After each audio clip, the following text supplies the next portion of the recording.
Straight up Chicago investors, welcome to another rendition of our Straight Up Tuesday tip. I'm 𝗤𝘃𝗀𝘀. With me as always is Mark Ainley. Today we have guest, my attorney, Chance Badertscher. You may recognize that name from episode 24 where he dropped a ton of knowledge on the overall transaction process. We've had a lot of questions come in about that. So Chance, today we don't have enough time to dissect the entire process, but what we would love to do is talk about one of the major, what I would consider components if you're looking to purchase a property, attorney review. So for someone who may have only purchased one property or they're just looking to get started, can you call out 4 or 5 main bullet points that should be addressed in the attorney review period? Absolutely. And thanks so much for having me back on the show, guys. Main things I look for when I first get a real estate contract and I start my attorney review, one's going to be if there's going to be a mortgage contingency and what kind of lending my client's going to be getting. 2 is the closing date and whether or not this closing date is actually realistic. 3 would be tax prorations, which is something I know we touched on in that original episode. We want to see if there's going to be an as-is clause. And finally, if the owners are going to be pushing to live there after the close, we're going to need to draft what's called a post-closing possession agreement.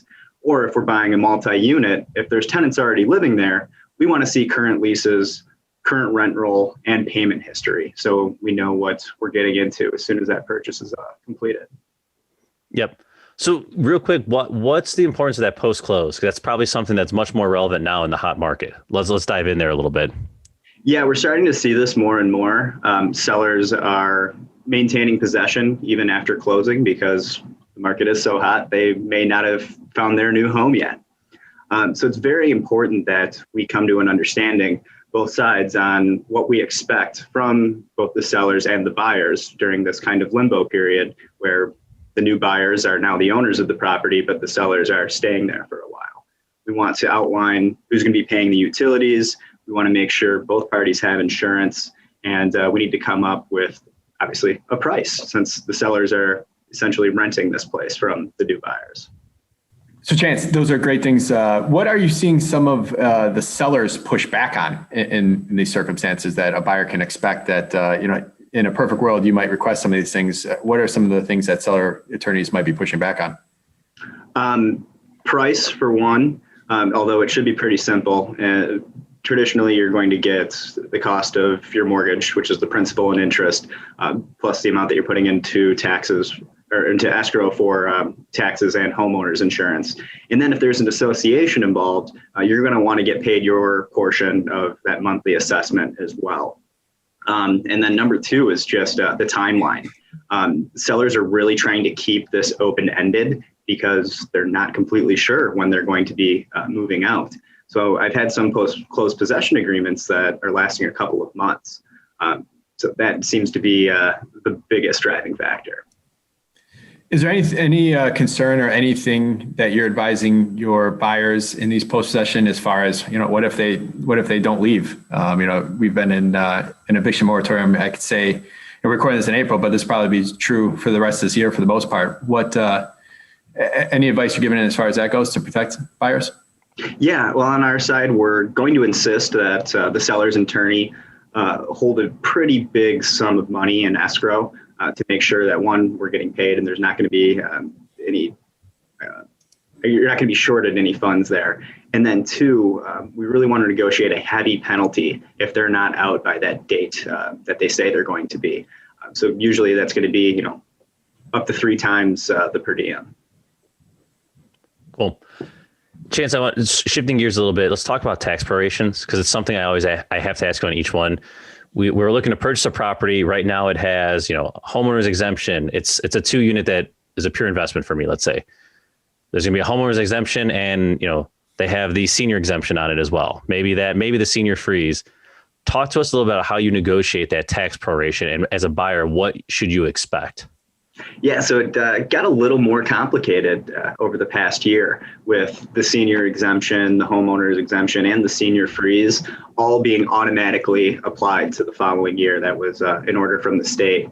So it makes it, and to complicate things even more, especially in the city of Chicago, the assessed value of a lot of residential places has dipped significantly. So coming up with an accurate proration amount has been a challenge.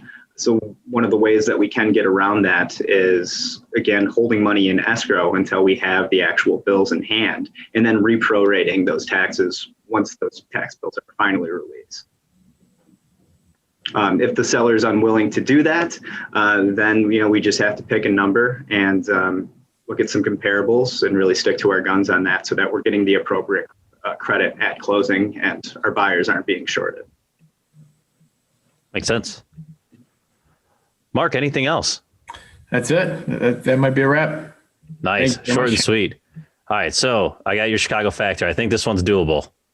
I've been giving you some tough ones. So the context here is Chance's office with Lavelle Law that I usually go visit. It's in the Board of Trade.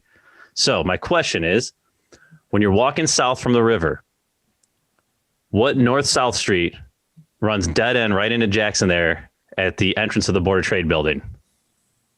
The one, it's the street that you see in The Dark Knight, Untouchables. You're walking right into the clock and the main entrance on Jackson. What north-south street is that? LaSalle.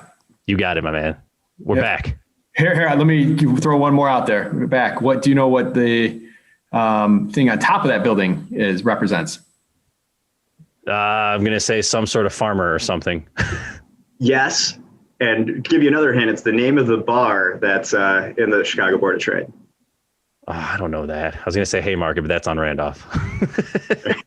Go on, Chance. Give it to us. It's Ceres. It's the Roman goddess of the harvest. I think Aphrodite was the Greek equivalent. Yep. Awesome. Look at this. We got mythology on here now. Man, yes. we almost got to start charging for this content. Or was it guys. Artemis? This is good stuff. I think Artemis was the Greek goddess. All right, that's awesome. For Tom, Chance, great quick show here. Anyone that hasn't listened to Chance's episode 24, please stop here and go back and listen to that, because there's tons of great content there. If you want to reach out to Chance and ask more questions, we'll put his information in the show notes. Anyone listening, please share us with your friends. Please leave us a review, and please keep signing up and putting content and questions and thoughts on our Facebook group. So thank you guys, Tom, Chance, and we'll talk to you soon. Thanks so much for having me, guys. Always great to be back.